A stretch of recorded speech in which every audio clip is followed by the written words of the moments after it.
buying houses for the first time. But of course, there's no economy in the world that has mass unemployment that doesn't have a real downward pressure on wages. If you have a massive pool of surplus labour, no employer is going to voluntarily start paying workers more money because there's a huge reservoir of cheaper workers able to take those jobs.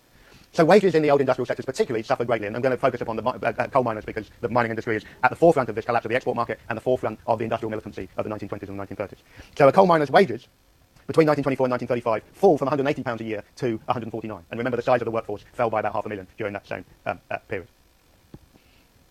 Now, in some ways, the poor and the unemployed are considerably better off in the 20s and 30s than they ever had been before, given that in 1921, national insurance is extended to 9 million new workers. There have been 2 million workers under the national insurance scheme before the war. There are 11 million workers on national insurance after the war. And they were given, in return, as a consequence of national insurance, 15 shillings for 15 weeks when they were out of work. Okay? And then after those 15 weeks, so they basically got 3 months of unemployment benefit. And then after that, there was an extended benefit for 47 weeks at a far less generous scale that kept on changing during the 20s and 1930s. But the combination of the expansion of national insurance and the massive rise in unemployment meant that the cost of social services, i.e. government expenditure on welfare, increased dramatically during this period. And you can see, and this is slightly unfair because I've given the first date as 1914, but between 1914 and 1938, it rises, government expenditure on social services rise from 101 to just under 600 million. As a consequence of this, the government is forever trying to shave off welfare payments, to reduce welfare payments. And so there's a huge debate, which we're going to see in context of the unemployed in a moment, of whether welfare measures were right or whether it was part of a continuingly punitive attitude towards welfare payments that was a leftover from the culture of the workhouse and of the poor law. It's this issue that the national government in 1931 addresses head on when it creates a 10% cut in all welfare payments. And it introduces a hated measure, which was the introduction of the means test. The means test basically was a test to see how eligible you were for welfare, not on the strength of your individual wages, but on the strength of your collective family income. That is to say, a male breadwinner who loses his job wasn't simply given welfare in return for losing his job. He was now means tested to see how much his wife earned and how much his adult children would earn, who would still be living in his household, and his welfare payments was reduced accordingly.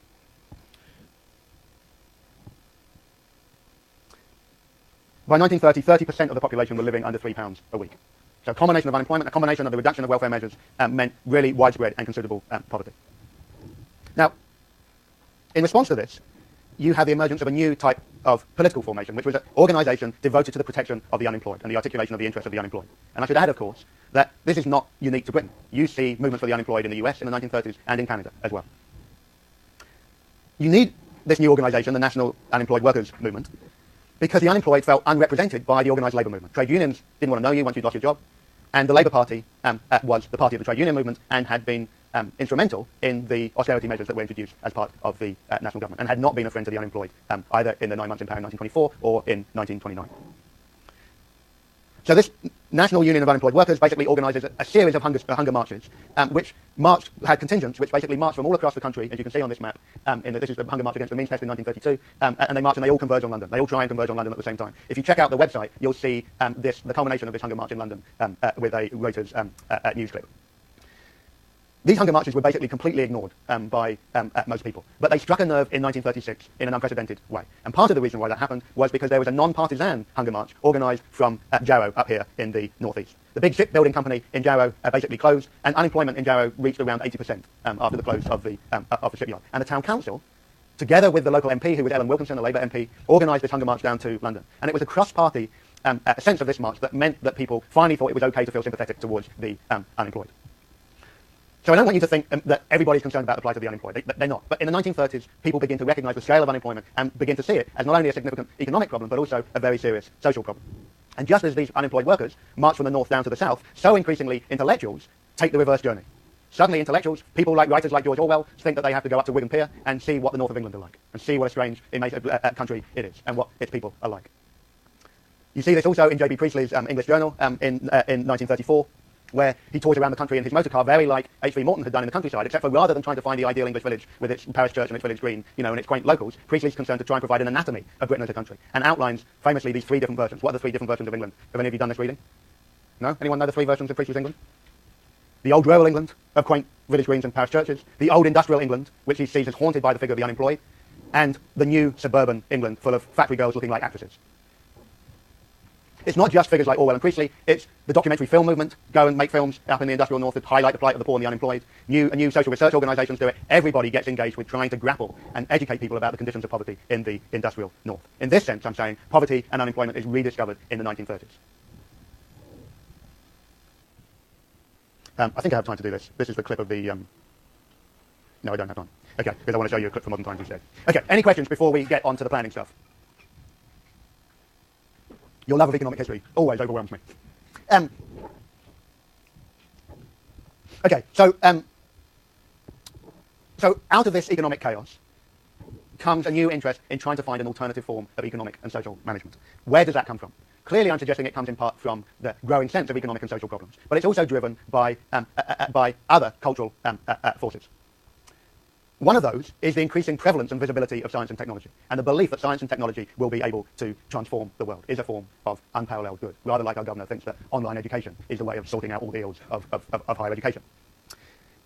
There are certainly a wave of new inventions and a democratization of technology in the 1920s and 1930s, which is unparalleled. So you have the formation of the national grid in 1926. Something like 9 million households are part of that electric-powered world by 1938. You have the beginning of telephones, and there are a million telephones by 1922. You have, of course, the wireless, or what you would know as the radio set. The BBC is formed in 1922. You have the introduction of talkies in cinema in 1928. And you have, as I say, all of these electrically powered goods that are filling up house. So this is a new, everyday experience of technology in many people's lives that seems to usher in a brave new world. Now, science fiction is also a product in some ways of this time. As a genre, it goes back to H.G. Wells' Time Machine in 1895 and, of course, his famous War of the Worlds in 1898. But it really proliferates after the First World War. And it proliferates in a new type of dystopian view of the scientific future. And you see that very clearly in the reading in Aldous Huxley's Brave New World that you have online, but you also see it very clearly in Charlie Chaplin's Modern Times, which I'll just play you a very quick clip off if this works. Here we go.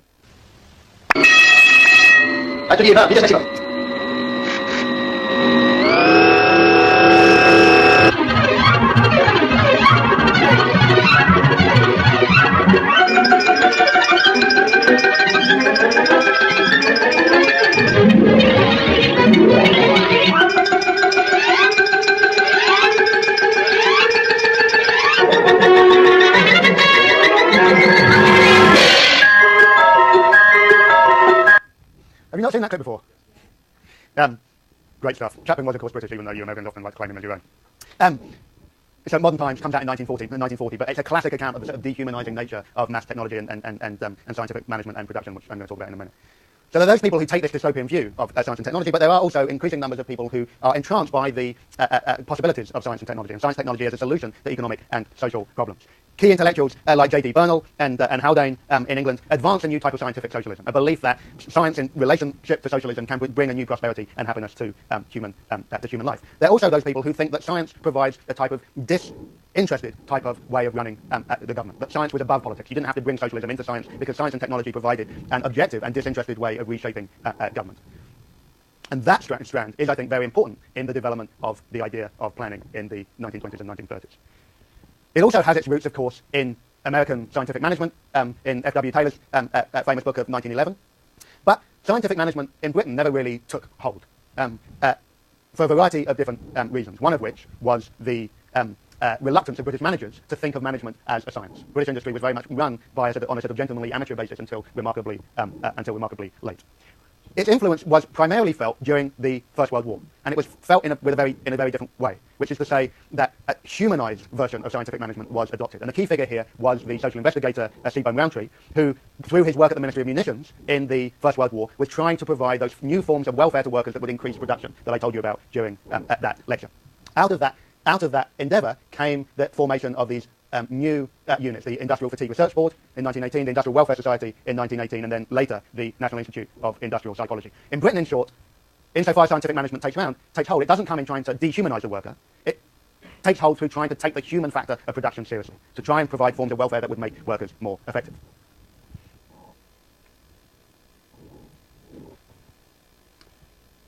Now, one of the very marked trends in the 1920s and the 1930s is the growing influence that the social sciences have on the organisation of government.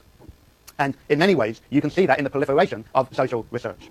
You'll know from that lecture on the discovery of poverty in the late Victorian period that you heard remotely, that there were basically really a handful of big social surveys before the First World War. Okay? You could just about get to 5 if you're very expansive in your definition.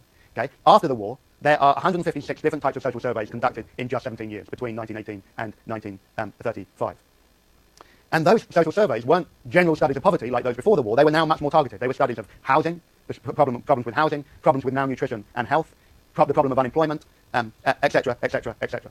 And all of them basically sought to expose the failures of a market-driven, laissez-faire approach to economic management. All of them also, in different ways, expose the failure of the parliamentary system and of parliamentary politics to deal with these issues. Okay, so it's a two-pronged critique. One, liberal political economy is a chaotic way of managing economic and social life. Two, that the political system is failing to deal with these significant economic and social challenges. Now, of course, one of the influences of all of this came from Soviet Russia and came from the 5-year plans that had been introduced there and to many on the left in Britain introduced very successfully. That Soviet Russia was one of the few significant economies to avoid the Great Depression, was taken by many people to be a sign of its very success. And so it isn't just people on the left that embrace planning. Not all of these social scientists and social investigators are on the left. And the best example of how broad this interest in planning was the formation of this organization of political and economic planning, an NGO called Political and Economic Planning, or PEP, in 1931. PEP came out of a weekend review, a journal called the Weekend Review, idea of a national plan. And it had people from across political parties, and from the business world as well as the political world. So Israel Seif, the director of Marks and Sparks, was one of its members. There were journalists like the editor of the Weekend Review, Joel Barry, and there were figures like Julian Huxley from the scientific world. Julian Huxley was one of the first founders of the World Wildlife Fund and a biological scientist, and political philanthropists like Leonard Elmhurst, who was the founder of a social experiment of a new type of school, an agricultural community in Devon at Dartington Hall. They all basically believed that scientific planning, the rational scientific organization of economic and social life, was a way out of the morass of these economic and social problems. Another key figure in all of this is someone who's going to become very important in the coming weeks, is the then director of the London School of Economics, William Beveridge. Beveridge had been David Lloyd George's protege. He had helped Lloyd George design the creation of the labour exchanges in 1911.